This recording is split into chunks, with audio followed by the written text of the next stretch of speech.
मुफ्ती साहब, इसी मौजू पे जो फातिहा खल्फल इमाम के मुताल्लिक जो है अहले सुन्नत और गैर मुक़ल्लिदीन का जो हुआ था मुनाजरा, उस हवाले से हमारे नाजरीन को भी थोड़ा सा आगाह करें ताकि पता चले कि अहले सुन्नत में मनाजर मौजूद हैं, खाली ये सोशल मीडिया वाला मनाजर आजकल नहीं है। बिस्मिल्लाहिर्रहमानिर्रहीम। जी क़िबला शाह साहब, हर दौर में हमारे उलमाए किराम इन बातिल लोगों के इन नज़रियात के ख़िलाफ़ बरसरे पैकार रहे।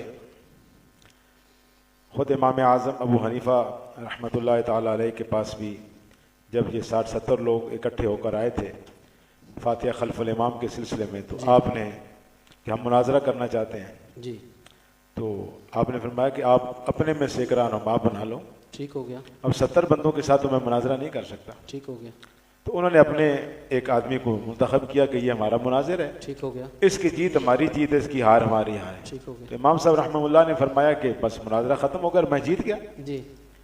वो कहने लगे कैसे? फरमाया यही तो हम कहते हैं कि जब हमने एक को इमाम बना लिया है तो उसकी जब हो गई तो हमारी हो गई। वाह वाह वाह, सुभान अल्लाह सुभान अल्लाह जी, क्या बात है। हमारे इमाम साहब रहमतुल्लाह ताला अलैह क्या बात के साथ भी हो। और हाँ, यहाँ पर मुझे ये बात याद आती है कि सिला वाली में एक इस मौजू पर तारीखी मुनाजरा हुआ था, अल्लाहु अकबर, ठीक, इन गैर मुक़ल्लिदीन के साथ। और उसकी मज़े की बात यह है कि वो हमारा दौरान तालिब इल्म ही था। ठीक हो गया। तो एक जो जज्बा भी था, शौक भी था जी। और हुजूर इमामुल मुनाज़िरीन मुफस्सिर कुरान वाह क़िबला प्रोफेसर सईद अहमद असद साहब नव्वरल्लाहु मरक़दा, अल्लाह आपके दरजात बुलंद फरमाए। आमीन आमीन। आपने ना इनको नाकों, किसे कहते हैं ना, चने चबाना। ठीक हो गया। और मतलब यानी मैं आपको उसकी एक जो हमने देखा उसमें एक मुझे ये बात याद पड़ती है कि एक तो ये उसमें ना अपनी मस्जिद को छोड़कर भाग गए थे। वहाँ पर इशा की नमाज अल्हम्दुलिल्लाह हमने पढ़ाई थी और उसके बाद वहाँ पर बाकायदा जलसा भी हुआ था। ठीक हो गया। और दूसरा ये कि उसके बाद ये आपस में मुनाजिर सदर मुनाजिर लड़ते रहे कि तेरी वजह से हम मुनाजिर आ रहे, दूसरा कहता तेरी वजह से। तो मैं अपने सामीन को ये कहूँगा कि नेट पर पूरा मौजूद है। ठीक हो गया। ये फातिहा खल्फुल इमाम का मुनाजरा आप उसको देखें और उसके अंदर कभी दलाइल क़िबला हुज़ूर इमामुल मुनाज़िरीन अलैहि रहमा ने उसको भर दिए हैं। ये एक बड़ी एक तारीखी चीज़ है। सिला वाली में ये मामला हुआ था। अच्छा, दूसरा इसमें यह है कि देखें एक सादा सी बात, क़िबला मुफ्ती साहब तो बड़े इल्मी अंदाज में अपने दलाइल पेश कर रहे थे, उनका मकाम और मर्तबा ज़ाहिर है जिस लेवल का है। मैं एक सादा सी मिसाल यहाँ पर छोड़ना चाहता हूँ कि ये कहते हैं ना कि जिसने सूरह फातिहा नहीं पढ़ी उसकी नमाज नहीं। ठीक है जी। और जिस तरह मुफ्ती साहब फरमा रहे थे, हम भी ये कहते हैं कि बिल्कुल इसी तरह है, मगर उसके लिए जिसने अकेले पढ़ी और जो जमात के साथ है।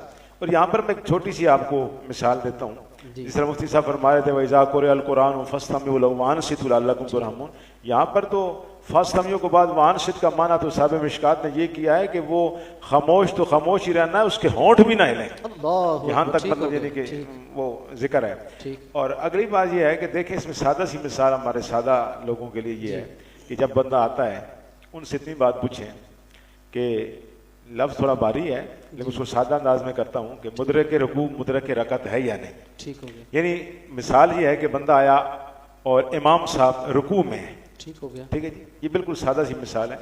इमाम साहब रुकू में है, अब उसके लिए क्या हुक्म है कि वो सूरह फातिहा पढ़े?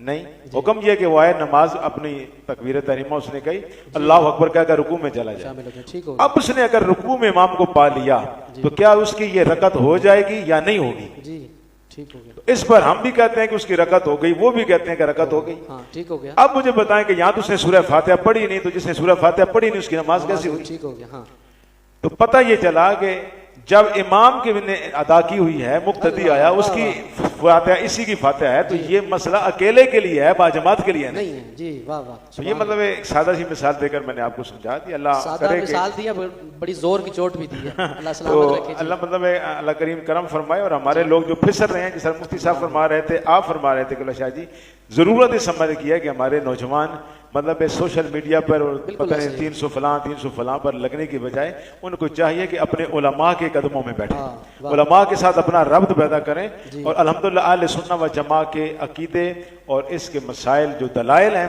अल्हम्दुलिल्लाह ये 14 सदियों पर इतने कवी और मुहीत हैं कि हमें आपको किसी दौर में भी शर्मिंदगी नहीं उठाना पड़ता। वाह वाह, क्या और बात। यहाँ के जो सिलसिला जुड़ा हुआ है, आपको साहब सुफ़ा से भी वही अकीदा नजर आएगा सुभान अल्लाह। जो अहले सुन्नत व जमा का अकीदा सुभान है। अल्लाह, सुभान अल्लाह। इसी तरह आमीन बिलजार का भी मसला है, जी। उसके अंदर जो फरिश्तों की मुआफ़क़त जिसकी आमीन कर गई, तो फरिश्तों की आमीन आज तक किसी ने सुनी है?